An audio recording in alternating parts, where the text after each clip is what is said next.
ନମସ୍କାର ଦର୍ଶକ ବନ୍ଧୁ। ଆଜି ହେଉଛି ମେ ମାସ 27 ତାରିଖ 2024 ମସିହା ସୋମବାର। ଆସନ୍ତୁ ଜାଣିବା ଆଜିର 12ଗୋଟି ରାଶିଫଳଙ୍କ ବିଷୟରେ। ପ୍ରଥମ ରାଶି ମେଷ ରାଶି।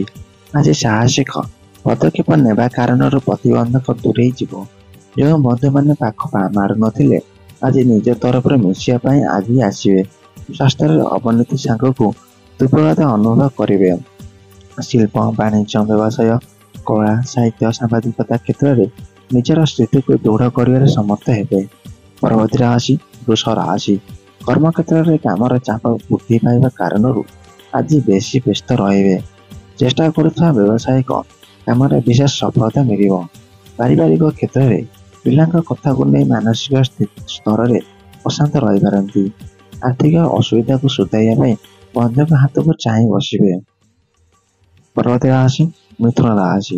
ଆଜି ଯେତିକି ପାଇବେ ପରିସ୍ଥିତି ଅନୁଯାୟୀ ତାହାର 2 ଗୁଣା ଖର୍ଚ୍ଚ କରିବାକୁ ବାଧ୍ୟ ହେବେ। ଇଚ୍ଛାନ୍ୱିତ ହୋଇ ନିଜର ଲୋକମାନଙ୍କୁ ଅସୁବିଧାରେ ପକାଇବାକୁ ଅସୁବିଧା କରିପାରନ୍ତି। ହଜିଯାଇଥିବା ଜିନିଷ କିମ୍ବା ନିର୍ଦ୍ଦିଷ୍ଟ ବ୍ୟକ୍ତିଙ୍କ ଖୋଜ ଖବର ଆଜି ସନ୍ଧ୍ୟାରେ ପାଇବେ। କର୍ମକ୍ଷେତ୍ରରେ ସହକର୍ମୀ ସହାନୁଭୂତି ପ୍ରଦର୍ଶନ କରିବାର ଆଶା ରହିଛି। ପରବର୍ତ୍ତୀ ରାଶି କର୍କଟ ରାଶି। ପରିସ୍ଥିତି ସହ ଟକ୍କର ଦେଇ ଆଗକୁ ବଢ଼ିବା ପାଇଁ ଲାଗି ରହିବା ଚେଷ୍ଟା ଅବ୍ୟାହତ ରଖିବେ। ଯେମିତି ଚିନ୍ତା କରିଛନ୍ତି ଠିକ୍ ସେହିପରି ହିଁ କରିପାରନ୍ତି। ଆଲୋଚନା ମଝିରେ ଜଣେ ବନ୍ଧୁଙ୍କ ଉପସ୍ଥିତିକୁ କେନ୍ଦ୍ର କରି ଝଗଡ଼ା ଲାଗିପାରେ। ଶିଳ୍ପ, ପରିବହନ, ବ୍ୟବସାୟ, ସଂଗଠନ, ଗବେଷଣା ଓ ଆଇନ ଅଦାଲତ କ୍ଷେତ୍ରରେ ଟେନସନ୍ ଦେଖାଦେବ। ପରବର୍ତ୍ତୀ ରାଶି ସିଂହ ରାଶି।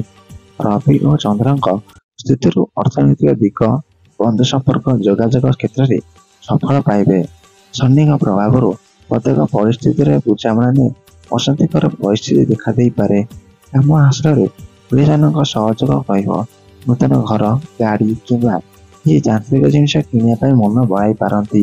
ପରବର୍ତ୍ତୀ ରାଶି କନ୍ୟା ରାଶି।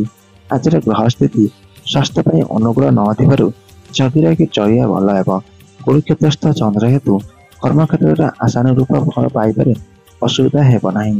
ବ୍ୟବହାରରେ ସଂଯମତା ରକ୍ଷା ନ କଲେ ବିବାଦଗ୍ରସ୍ତ ହୋଇପଡ଼ିବେ। ଶିଳ୍ପ, ବାଣିଜ୍ୟ, ବ୍ୟବସାୟ, ପାରିବାରିକ, ପରିବହନ, ପ୍ରଶାସନ ଓ ପ୍ରକାଶନ କ୍ଷେତ୍ରରେ ସମସ୍ୟା ରହିବ। ପରବର୍ତ୍ତୀ ରାଶି ତୁଳା ରାଶି।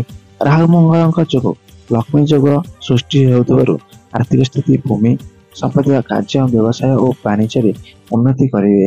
ଆଜିର ଯାତ୍ରାରେ ଜିନିଷପତ୍ର ପ୍ରତି ସତର୍କ ରୁହନ୍ତୁ। ନতুବା ଅଦଳବଦଳ ହୋଇଯିବାର ଆଶଙ୍କା ରହିଛି। ନୂତନ ଯାନ କିମ୍ବା ଦ୍ରବ୍ୟ ଲାଭରୁ ଖୁସି ରହିବେ। ପରୋକ୍ଷ ଶତ୍ରୁତା ବାଧା ସୃଷ୍ଟି କରିପାରେ। ପରବର୍ତ୍ତୀ ରାଶି ବିଛା ରାଶି। ଗୁରୁକ୍ଷେତ୍ରସ୍ଥ ମଙ୍ଗଳଙ୍କ ଯୋଗୁଁ ଦେହ ଭଲ ରହିବ ଏବଂ ମାନସିକ ସ୍ତରରେ ଖୁସି ରହିବେ।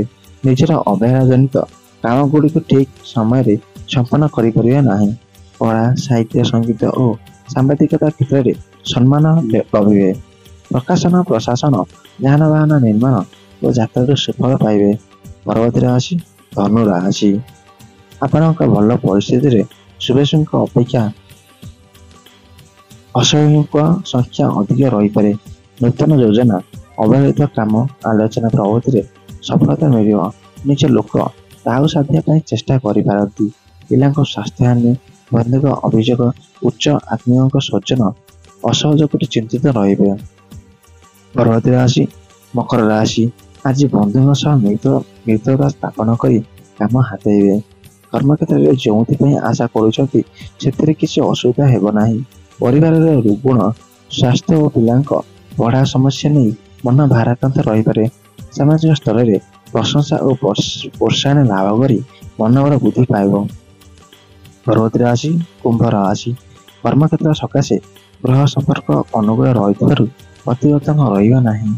ଆର୍ଥିକ ଦୁରବସ୍ଥା ଦୂରେଇ ଯିବାରୁ ବନ୍ଧୁଙ୍କ ସାହାଯ୍ୟ ଅବିସ୍ମରଣୀୟ ରହିବ। ନୂଆ ଯୋଜନା ଉପରେ ଗୁରୁତ୍ୱ ଦେବେ, ଏଥିପାଇଁ କଷ୍ଟ ସ୍ୱୀକାର କରିପାରନ୍ତି। ସଭା ସମିତି, ଚୁକ୍ତିପତ୍ର, ପରିବହନ ଓ ନିର୍ମାଣ କ୍ଷେତ୍ରରେ ବନ୍ଧୁଙ୍କ ଯୁକ୍ତିକୁ ଗ୍ରହଣ କରିବାକୁ ବାଧ୍ୟ ହେବେ। ଆଜିର ଅନ୍ତିମ ରାଶି ମୀନ ରାଶି। କର୍ମସ୍ଥ ଚନ୍ଦ୍ର ଯୋଗୁଁ ଭଲ ମନ ଓ ମହତ୍ ଉଦ୍ଦେଶ୍ୟ ନେଇ କଥାବାର୍ତ୍ତା କଲେ ମଧ୍ୟ ବନ୍ଧୁଙ୍କ ବିରାଗ ଭାଜନ ହୋଇପାରନ୍ତି। ପରିବାରରେ ପିଲାମାନଙ୍କ ଆଚରଣ ଓ କାର୍ଯ୍ୟକଳାପ ମନକୁ ବାଧିପାରେ। ରାଜନୀତି, ପ୍ରଶାସନ, ଆଇନ ଅଦାଲତ, ସଭା ସମିତି, ଶିଳ୍ପ ଓ ବାଣିଜ୍ୟ ଦିଗରୁ ଦିନଟି ଭଲ ରହିବ। କୌଣସି ପାରିବାରିକ ସମସ୍ୟାରେ ଚିନ୍ତିତ ରହିପାରନ୍ତି। ଏହା ଥିଲା ଆଜିର 12ଗୋଟି ରାଶିଫଳଙ୍କ ବିଷୟରେ। ଆପଣମାନେ ଯଦି ଏହି ଚ୍ୟାନେଲ ନୂଆ ଅଛନ୍ତି ଭିଡ଼ିଓକୁ ଲାଇକ୍ କରି ଚ୍ୟାନେଲକୁ ସବସ୍କ୍ରାଇବ୍ କରି ନୋଟିଫିକେସନ୍ ଅନ୍ କରି ଅଲରେ ସେଟ୍ କରିଦିଅନ୍ତୁ। ଜୟ ଶ୍ରୀକୃଷ୍ଣ।